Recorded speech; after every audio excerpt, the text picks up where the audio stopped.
This episode is brought to you by FanDuel Sportsbook, official sportsbook of Locked On. Make every moment more. Visit fanduel.com/locked on today to get started. And now let's get started with Locked On MLB.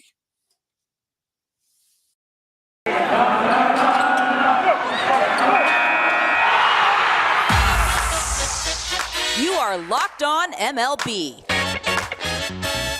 your daily MLB podcast. Part of the Locked On Podcast Network, your team every day. Hello, baseball fans. Welcome to Locked On MLB, part of the Locked On Podcast Network, where it's your team every day. This is the daily podcast. We talk about all of Major League Baseball. I am your host, Paul Francis Sullivan. Don't believe me? Right there. There's my lower third. For those of you who are just listening to me and someone asks me, what does that mean? You can call me Sully. If you're watching me on YouTube, when I say here's my lower third, there's a graphic that comes up. And because I'm an Emmy-nominated television producer, I know the terms. This little graphic here that I'm putting my hands around, if you're watching the video, is called my lower third because it's a name, a graphic that appears on the lower third of the screen. So you learn a little something here. Those of you watching the live stream, we are doing this on YouTube. Please subscribe to us on YouTube. Follow us at Locked On MLB Pods on Twitter and on Instagram, or you can follow me. I'm your pal Sully. I'm at Sully Baseball Podcast if you're following me on Instagram. I'm still on Twitter right now. Still at Sully Baseball there. And you can tell your smart device to play podcast Locked On MLB or check out some of the other great shows on the Locked On Podcast Network, including Locked On Cubs, Locked On Mariners, Locked On Diamondbacks. The hosts of those shows are going to be appearing on various shows that I'm going to be doing this week. I also have a three-part interview I did with Dan Epstein, who is the great writer of the book Big Hair and Plastic Grass, and the Captain and Me. And we did a three-part interview about his new book. That's going to be coming up. I originally was going to have it going up today. I just have time to edit it yet. We did it on Zoom because the program I use, what you're watching me now, wasn't working for some reason. So we did it via Zoom, and just I have to do a little bit of editing. Frank Cerny is one of my listeners. He's writing in on the chat. He says, I see that lower third right there, and I see you seeing that lower third. He says, hey, Sully. Hey, how you doing? Let's just talk a little something. Big piece of news happened. It was either on Friday or Saturday. It happened over the weekend. Luis Arraez and Pablo Lopez were dealt. This is the defending American League batting champion.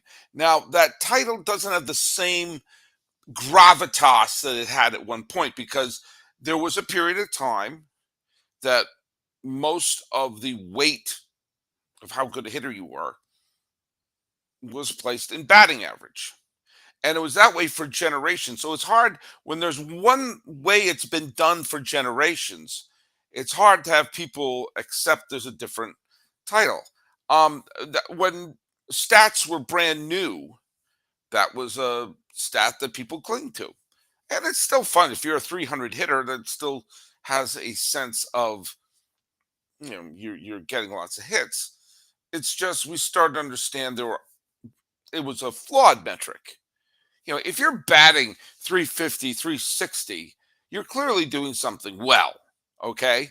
But when we began to really understand what the on-base percentage meant and how important that was, who had a more productive day? If someone walked 3 times and the fourth at bat got struck out, and someone else got 1 hit and struck out 3 times, the person who got the 1 hit would go 1 for 4, and the person who walked 3 times and then struck out would go 0 for 1. Their batting average would drop. One would have a 250 average, the other would have a 0 batting average. But the one who walked 3 times had a more productive day. It's taken a while to have people understand this. And you have to remember when stats were created, it was basically the people were trying stuff out. They were spitballing. What if we try this? What if we try that? The win stat is extraordinarily flawed to the point where I don't even think it has much value. But when the people were starting to figure out how can we tell if someone's a good pitcher, I don't know, see how many games they won, and that thus the win stat was born. The save stat, which is extraordinarily flawed, but it's a relatively new stat. It was officially created. It had existed before, but it became an official stat in the 60s or 70s, and they were trying to figure out how do we quantify how a reliever is. A save, a save tells us almost nothing about the quality of a reliever, but it takes us a while to get to know these things. That's my way of saying, yeah, we know that the batting champ doesn't mean the same thing it used to, but we're getting used to it. We're starting to understand it. And having the highest batting average in the American League should count for something. And Luis Arraez played for Minnesota. Pablo Lopez was a solid pitcher for the Miami Marlins. Now, I had Peter, the host of Locked On Marlins, here earlier this offseason, and I was saying to them, they have a solid pitching staff. They need to start throwing decent hitters into this team. And I didn't want them to touch that starting rotation. But alas, they did. And they traded away Pablo Lopez and two prospects for Luis Arraez. Okay. I can't claim to be a Marlins expert nor a Twins expert. So I'm looking at this from taking a step back. The Marlins are going into this trade with the fact that they have, Sandy Alcantara. They have some other very good pitchers, young pitchers on their starting staff. And they can take a look and say, all right, can we afford to trade from a strength? Can we afford to trade away a starting pitcher? Now, they're obviously not going to trade Alcantara, and they wound up also signing Johnny Cueto. Johnny Cueto, who had a decent basic half season with Chicago White Sox, and they're hoping that he pitches well with the Marlins. So they're hoping also that Cueto, they're not expecting to be a long-term situation, but maybe as a stopgap to take Lopez's spot in the rotation, and to have Luis Arraez be someone to maybe spark the offense. I had urged to have the Marlins go around in the off season and just pick up as many spare parts and players who had been designated for assignment or non-tendered, and just give everyone a shot as much as they could. But now they added someone who's a legit all-star player. Now, Luis Arraez doesn't have a lot of power. He doesn't have the big OPS that you would expect from a first baseman. But he does get a lot of hits. And if you have someone in that lineup getting some hits, maybe, just maybe, there'll be a ripple effect. Maybe, just maybe, having a solid hitter in that lineup could be exactly what the starting pitcher needs.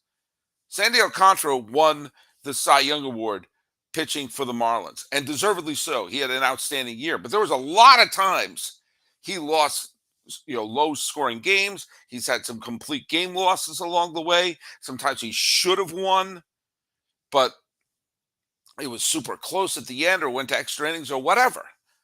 Anything to give that offense a little bit of a jump start is a positive thing. Meanwhile, you take a look at how Lopez is going to come in to the Twins situation. Twins have Sonny Gray. Twins have Tyler Mahle. It's Tyler Mahle. That it's one of those names that you see typed in. You don't say it that often. Now they have Pablo Lopez, and they brought back Carlos Correa. The Twins are not playing in a super strong division. And remember, this was a team that was in first place for most of the year and tied for first place at one point in September. They were 3 weeks away from winning the division. 3 good weeks. Now, Cleveland remains probably the best team in the division. But remember, that super young team that won 90 some odd games, they could regress. Anytime you have a super young team that hasn't seemed to make that big change, that big move, which they need to do, is stick another big hitter into that lineup, they're not guaranteed a division title. If you don't believe me, everybody, including you, picked the White Sox last year, who went into last year looking like they were a surefire bet. And I'm not going to do that ad read right now, but it absolutely looked like the biggest bet that they were going to win the division. Now, the Royals, they're a mess. The Tigers, they're rebuilding. So you have three teams that will probably be anywhere between 84 and 90 wins, where a win here or a win there might be, an extra win a month. April, May, June, July, August, September. An extra win would be a 6-game swing, which might be enough to win the division. And sticking another decent starting pitcher in there can go a long way. And here's why I think this is a better trade for Minnesota than for Miami. Miami did get a good hitter, and who knows what the ripple effect that will be. But they traded away a good pitcher, and good pitchers are harder to get. Now, the Twins suddenly went from having one of the best first baseman situations in the American League to now having your guess is as good as mine. I would like to see them do look who's still available. Someone like Luke Voit is still available. Is he a great player? No. Is he adequate? Sure. And what if you platoon him? What if you look, is Mike Mustakis done? Yeah, he's probably done. But what if you say, hey, Mike, you are our platoon. You have Luke Voit and Mike Mustakis as a platoon. Does that strike fear in the hearts of men? No. No, it doesn't. But would it be adequate? Would it be two major leaguers? Have I been frozen? I don't know. If I'm frozen because my picture is stuck solid here, let me know in the chat if I've frozen. If I've frozen, then I may have to end this live stream. But I hope that I'm not. I have no evidence to see if this is still recording or not. But we'll check to see. But I can't even click over.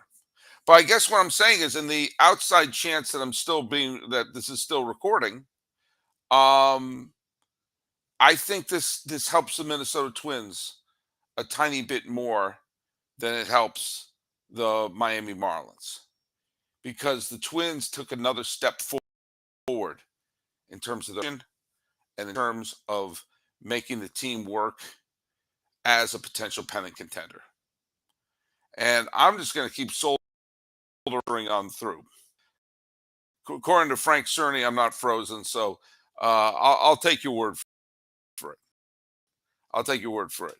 But it's basically, I'm sorry for that little bit of confusion. There was a little bit of computer issue. We're doing a live stream.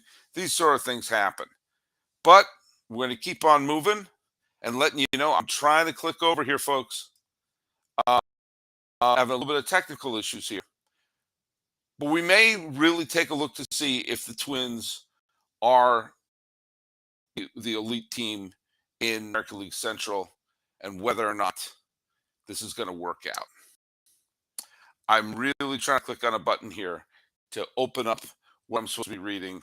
And you know what? It's not going to work, so I'm going to have to go to my phone. So you have to forgive me.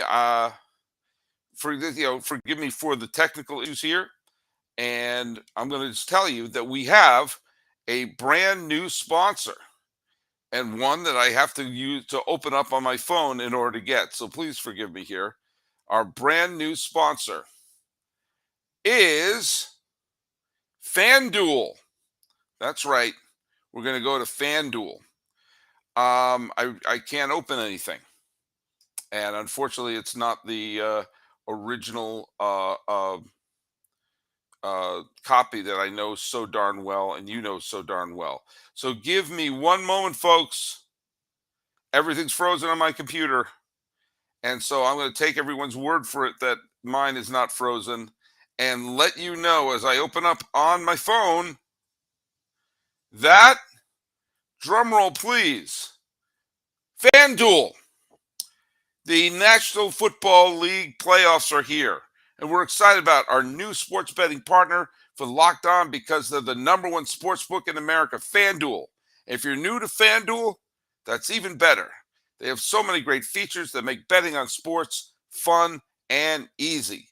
New customers join today and get started with $150 in free bets guaranteed when you place your first $5 bet.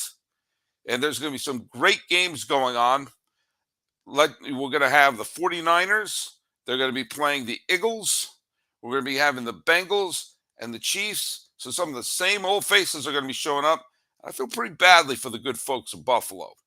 FanDuel has your favorite bets from the money line to point spreads to player props. Plus, you can combine your bets for a chance at a bigger payout for same game parlay. All it's on an app that's safe and secure and super easy to use. So football fans, don't miss out. Place your first $5 bet to get $150 in free bets, win or lose, at FanDuel.com/lockedon. Make every moment more with FanDuel, official sportsbook partner of the NFL. Okay, I have no clue if anything is still being recorded right now. So I'm just going to keep on moving as if it is.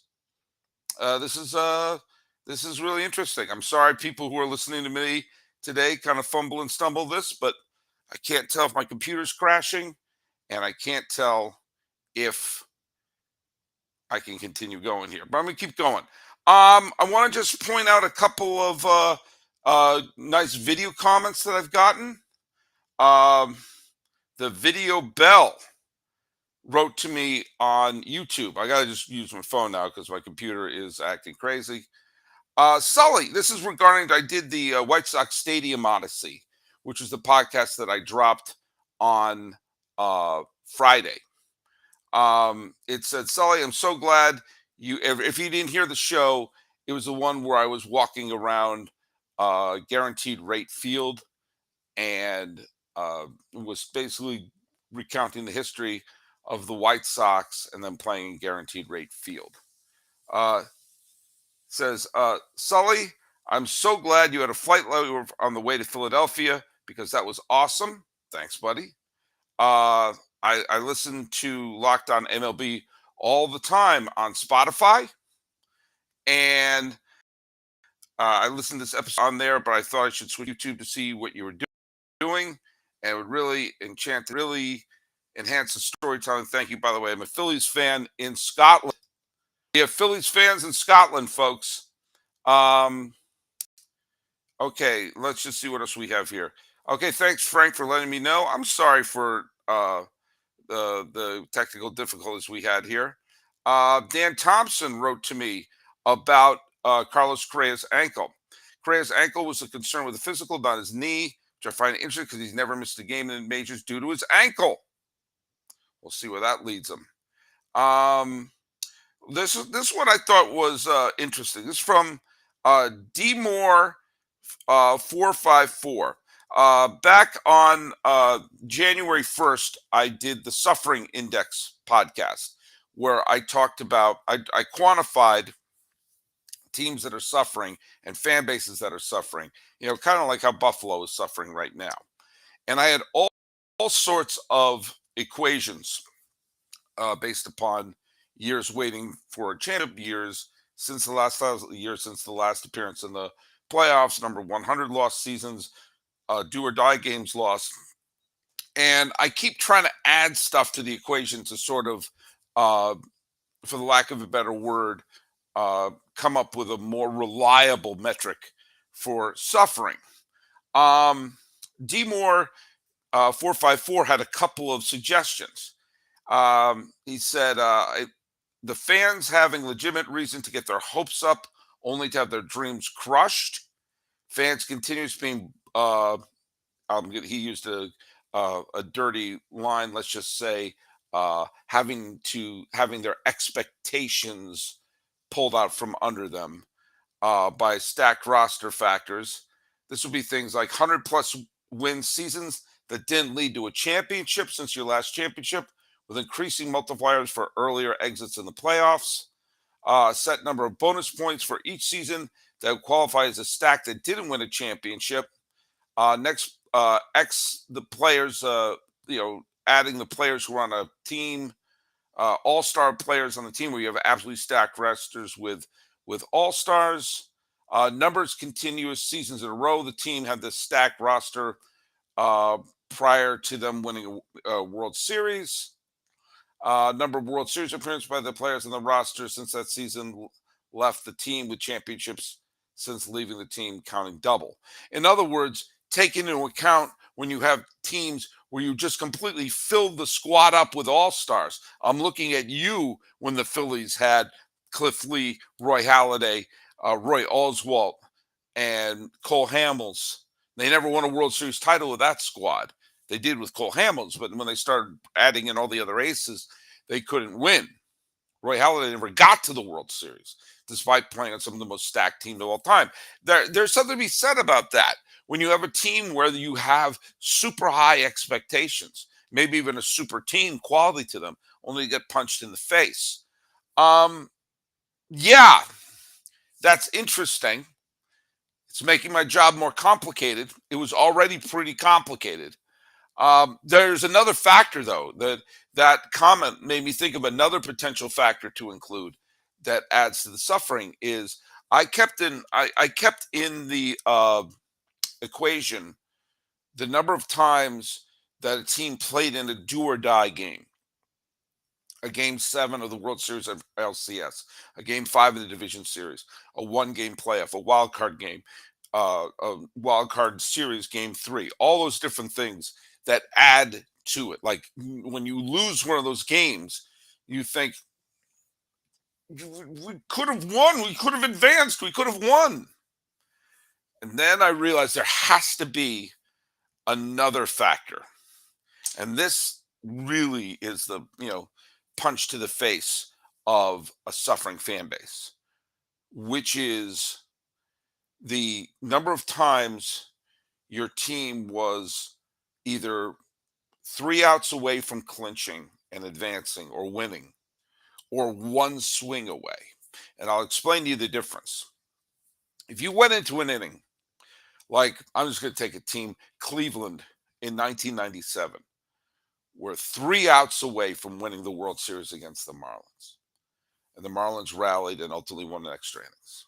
The Red Sox famously were 3 outs away from winning the World Series in 1986. The Texas Rangers were 3 outs away twice in the same game for winning the 2011 World Series.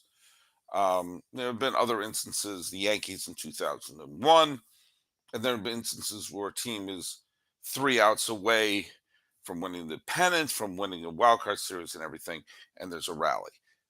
When you have a game like that, that has to be included. Now, the difference between 3 outs away and 1 swing away, there have been instances where a team with 1 swing could have clinched. An example would be Cleveland again. Cleveland's always showing up in these. Cleveland again in the 2016 World Series against the Cubs. They came to bat in the bottom of the ninth.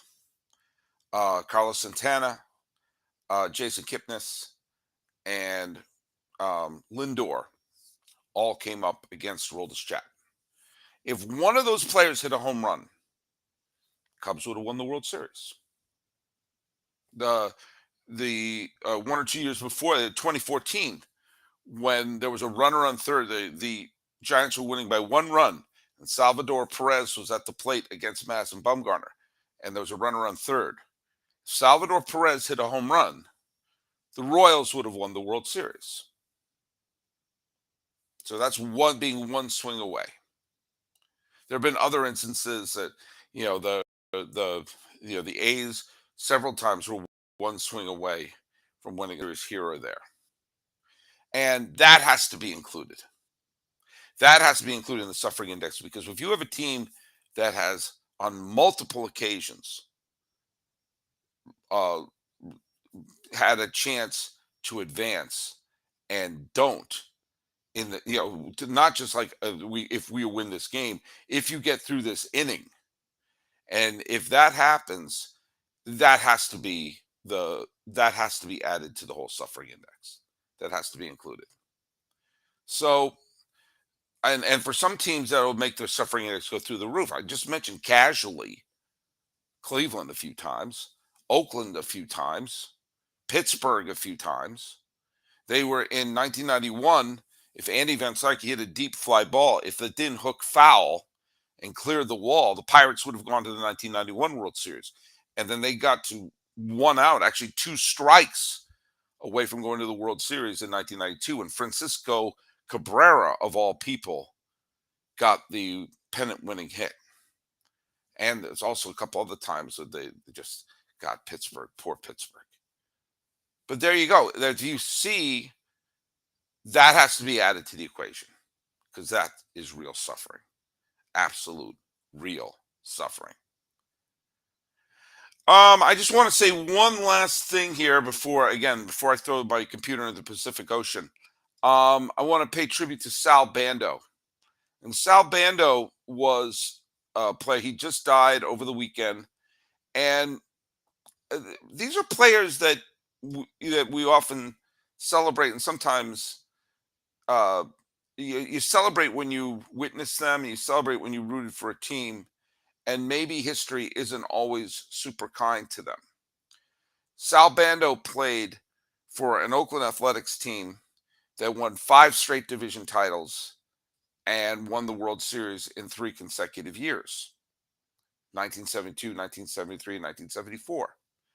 Now, those teams had Hall of Famers, Catfish Hunters in the Hall of Fame, Raleigh Fingers in the Hall of Fame, Reggie Jackson's in the Hall of Fame, some all-time great players in there. And they also had an MVP and Cy Young Award winner in Vida Blue.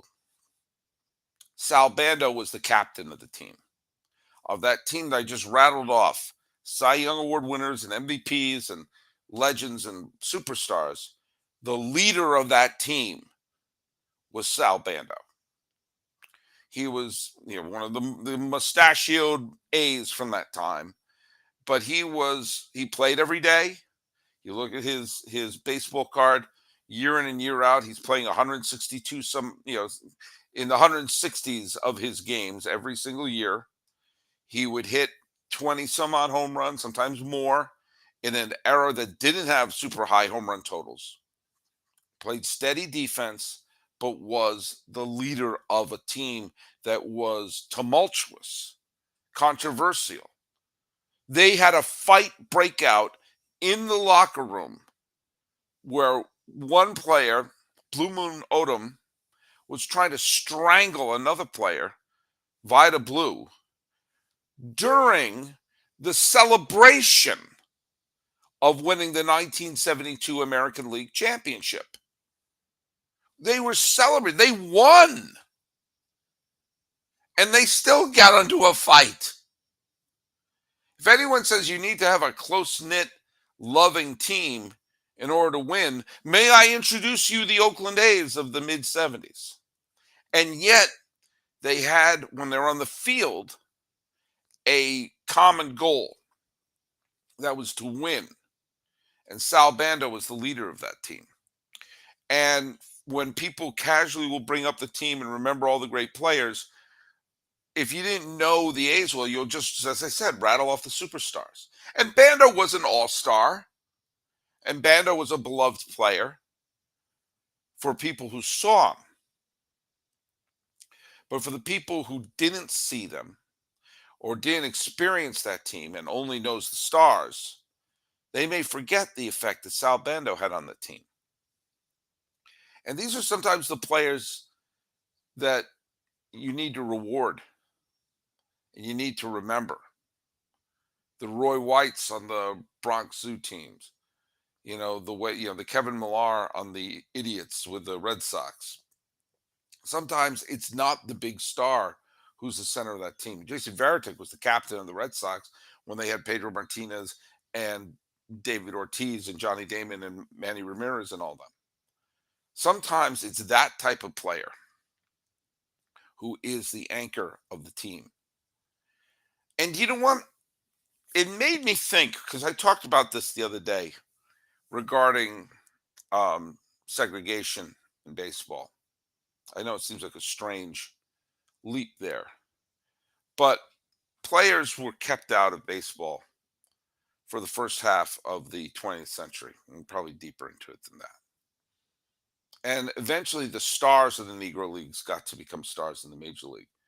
But eventually, when you start seeing a full integration of the game, it wasn't just the stars who contributed, but it was people who contributed in one way, shape, or another. I just casually mentioned Roy White and his influence with those Yankee teams. He would have been excluded.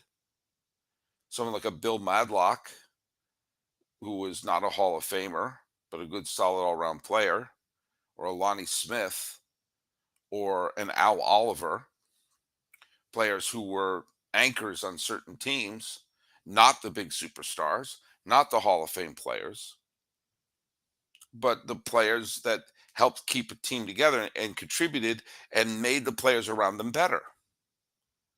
Which players like that were excluded from baseball? Who was the equivalent of a Sal Bando, who was not let in? I always loved players like Sal Bando, whose contributions to the team went beyond the numbers. And his numbers were fine. And it always makes me think, who were some of the other people like that who we never got to know and we never got to mourn? But I say, I salute to you, the captain, Sal Bando. And for everyone else, I'm sorry for this, the technical issues that I've had with today's show. Hopefully, the sound came out just fine. Thanks for those who joined the chat. And thanks for all of us for following Locked On MLB and making it your first listen. Now, for your second listen, have that be Locked On MLB Prospects. Host Lindsey Crosby is a prospect encyclopedia. Is going deep on the MLB stars of tomorrow. It's free and available wherever you get your podcast. Fighting the winds of technical issues and paying tribute to Sal Bando, figure out how else we can suffer and breaking down a trade. This has been Locked On MLB for the 22nd day of January 2023. I'm your host, Paul Francis.